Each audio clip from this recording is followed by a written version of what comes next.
ಉಮರ್ ರಜಿಯಲ್ಲಾಹು ತಾಲಾ ಅನ್ನುವರು ಉಮರ್ ಅವರು ಯಾವ ಕಾರಣಕ್ಕೂ ಪ್ರಾರ್ಥನಾ ಗ್ರಹದಿಂದ ಜಗತ್ತಿನ ನನ್ನ ಆಡಳಿತದ ಅಡಿಯಲ್ಲಿ ಯಾವುದೇ ಸಮುದಾಯವನ್ನು ನಾನು ನಿರ್ಬಂಧಿಸುವುದಿಲ್ಲ, ಯಾವುದೇ ಸಮುದಾಯವನ್ನು ನಾನು ನಿಯಂತ್ರಿಸುವುದಿಲ್ಲ, ಯಹೂದಿಗಳು ಕೂಡ ಬರಲಿ, ಬಹುದೇವಾರಾಧಕರನ್ನು ಕೊಲ್ಲಿ ಅಂತ ಸೂಕ್ತ ಇರುವುದು ನಿಜವಾಗಿ ಅದೊಂದು ಒಪ್ಪಂದವನ್ನು ಮುರಿದ ಸಂದರ್ಭದಲ್ಲಿ.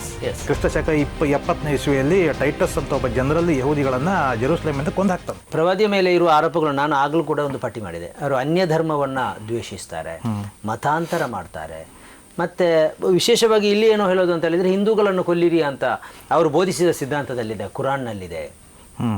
ಇಂತಹ ಆರೋಪಗಳೆಲ್ಲ ಸಾರ್ವಜನಿಕವಾಗಿ ಇದೆ. ಅದನ್ನು ಮಾಡುವವರು ಹೇಗಿದ್ದಾರೋ ಗೊತ್ತಿಲ್ಲ, ಆದರೆ ಅದನ್ನು ಕೇಳುವವರಿಗೆ ಅದೊಂದು ಹೌದಲ್ಲ ಅಂತ ಹೇಳುವಂಥ ಒಂದು ಭಾವನೆ ಬರುವ ಸಾಧ್ಯತೆ ಕೂಡ ಇದೆ. ಏನದು ಅಂತ, ಪ್ರವಾದಿ ಯಾಕೆ ಹಾಗೆಲ್ಲ ಮಾಡಿದ್ರು, ಇಷ್ಟು ಒಳ್ಳೆಯ ಪ್ರವಾದಿ ಹಾಗೆಲ್ಲ ಯಾಕೆ ಹೇಳಿದ್ರು ಅಂತ. ನಿಜವಾಗಿ ಭಾರತದಲ್ಲಿ ಮುಸ್ಲಿಮೇತರ ಸಮುದಾಯಗಳು ಯಾವ ಆರೋಪವನ್ನು ಪ್ರವಾದಿಯವರ ಮೇಲೆ ಮಾಡ್ತಾರೆ, ಆ ಕಾಲದಲ್ಲಿ ಪ್ರವಾದಿಯವರು ಜೀವಿತವಿದ್ದ ಕಾಲದಲ್ಲಿ ಅವರನ್ನು ತುಂಬ ವಿರೋಧಿಸುತ್ತಿದ್ದ ಯಹೂದಿಗಳು ಮಾಡ್ತಾ ಇರಲಿಲ್ಲ. ಅವರ ಬಹುಪತ್ನಿತ್ವವನ್ನು ಅವರು ವಿರೋಧ ಮಾಡಲಿಲ್ಲ ಆವಾಗ, ಯಾಕಂದ್ರೆ ಗೊತ್ತಿತ್ತು ಅವರಿಗೆ ವಿಧವಾ ವಿವಾಹವನ್ನು ಪ್ರೋತ್ಸಾಹ ಮಾಡಲಿಕ್ಕೋಸ್ಕರ ಅವರು ಬಹಳಷ್ಟು ವಿಧವೆಯರನ್ನು ಮದುವೆ ಆದರು, ಬೇರೆ ಬೇರೆ ಪಂಗಡದವರನ್ನು ಮದುವೆ ಆದರು. ನಿಜವಾಗಿ ನೀವು ನೋಡ್ತಾ ಹೋದರೆ ಪ್ರವಾದಿಯವರ ಬಾಯಿಂದ ಏನು ಧರ್ಮಗ್ರಂಥ ಕುರಾನ್ ಅನ್ನೋದು ಅವತೀರ್ಣವಾದ ನೋಡ್ತಾ ಹೋದರೆ ನೋಡಿ, ಅದರಲ್ಲಿ ಧರ್ಮಗ್ರಂಥ ಕುರಾನಿನ 19ನೇ ಅಧ್ಯಾಯದಲ್ಲಿ ಸೂರಾ ಮರಿಯಂ ಅಂತ. ಈ ಸೂರಾ ಮರಿಯಂ ಅಂದರೆ ಏನಂತ ಹೇಳಿದ್ರೆ ಇದು ಈಸಾ ಅವರ ಅಂದರೆ ಪ್ರವಾದಿ ಯೇಸು ಅವರ ತಾಯಿಯ ಕುರಿತಾದ ವರ್ಣನೆ. ಅಂದರೆ ಒಂದು ಧರ್ಮಗ್ರಂಥದಲ್ಲಿ ಆ ಕಾಲದಲ್ಲಿ ಸಮಕಾಲೀನವಾದ ದೊಡ್ಡ ಸಮುದಾಯದ ಕುರಿತು ಬಣ್ಣನೆ ಇರುವ, ಸಮಕಾಲೀನವಾದ ದೊಡ್ಡ ಕ್ರೈಸ್ತ ಸಮುದಾಯದ ಬಗ್ಗೆ ಅಭಿಮಾನ ಇರುವ, ಪ್ರವಾದಿ ಯೇಸುರವರನ್ನು ಒಪ್ಪದವನು ಮುಸಲ್ಮಾನನೇ ಅಲ್ಲ ಎನ್ನುವ ಸಿದ್ಧಾಂತ ಮತ್ತು ಯೇಸು ಅವರ ತಾಯಿಯವರು ಎಂದು ಅವರ ಬಣ್ಣನೆ ಇರುವ ಒಂದು ಸೂಕ್ತ ಕುರಾನಿನ ಅತಿ ದೊಡ್ಡ ಅಧ್ಯಾಯದಲ್ಲಿ ಬರ್ತದೆ ಅಂತ ಹೇಳಿದರೆ ಹೇಗೆ ಸಾಧ್ಯ ಅದು? ಯಾಕೆಂದರೆ ಯಹೂದಿಗಳಿಗೂ ಕೂಡ ನೋಡಿ, ಯಹೂದಿಗಳು ಕ್ರಿಸ್ತಶಕ 70ನೇ ಇಸ್ವಿಯಲ್ಲಿ ಟೈಟಸ್ ಅಂತ ಒಬ್ಬ ಜನರಲ್ಲಿ ಯಹೂದಿಗಳನ್ನು ಜೆರೂಸಲೇಮಿಂದ ಕೊಂದು ಹಾಕ್ತಾನೆ. ತುಂಬ ಜನ, ಸುಮಾರು 8 ಲಕ್ಷ ಜನರನ್ನು ಒಂದೇ ದಿವಸದಲ್ಲಿ ಕೊಂದು ಹಾಕ್ತಾನೆ. ಕೊಂದು ಹಾಕಿದ ನಂತರ ಮತ್ತೆ ಅವರಿಗೆ ಜೆರೂಸಲೇಮ್ ಪ್ರವೇಶ, ಈಗ ಜೆರೂಸಲೇಮ್ ಅವರ ಅಂಡರ್ ಕಂಟ್ರೋಲ್ ಇದೆ. ಮತ್ತೆ ಅವರು ಜೆರೂಸಲೇಮಿಗೆ ಬಂದಿದ್ದು ಖಲೀಫಾ ಉಮರ್ ಅವರ ಒಪ್ಪಂದದ ಮೂಲಕ. ಖಲೀಫಾ ಉಮರ್ ಅವರು ಆಳ್ತಾ ಇರುವಾಗ ಅದು ಕ್ರಿಶ್ಚಿಯನ್ರ ಕಂಟ್ರೋಲಲ್ಲಿತ್ತು ಜೆರೂಸಲೇಮ್. ಆವಾಗ ಜೆರೂಸಲೇಮ್ ಮೇಲೆ ಇವರು ಇನ್ವೈಟ್ ಮಾಡ್ತಾರೆ, ಜೆರೂಸಲೇಮನ್ನು ಇವರು ವಶಪಡಿಸಿಕೊಳ್ತಾರೆ. ಆವಾಗ ಒಪ್ಪಂದ ಮಾಡುವಾಗಲೇ ಕ್ರೈಸ್ತ ಧರ್ಮದ ಪಾದ್ರಿಗಳು ನೀವು ಏನು ಬೇಕಾದರೂ ಮಾಡಿ, ನಿಮಗೆ ಶಾಂತಿಯುತವಾಗಿ ರಕ್ತರಹಿತವಾಗಿ ನಿಮಗೆ ಸಾಮ್ರಾಜ್ಯವನ್ನು ನಾವು ಕೊಡ್ತೇವೆ, ಆದರೆ ಯಹೂದಿಗಳು ಮಾತ್ರ ಜೆರೂಸಲೇಮ್ ಬರದಿದ್ದಾಗ ನೋಡಿಕೊಳ್ಳಿ ಅಂತ.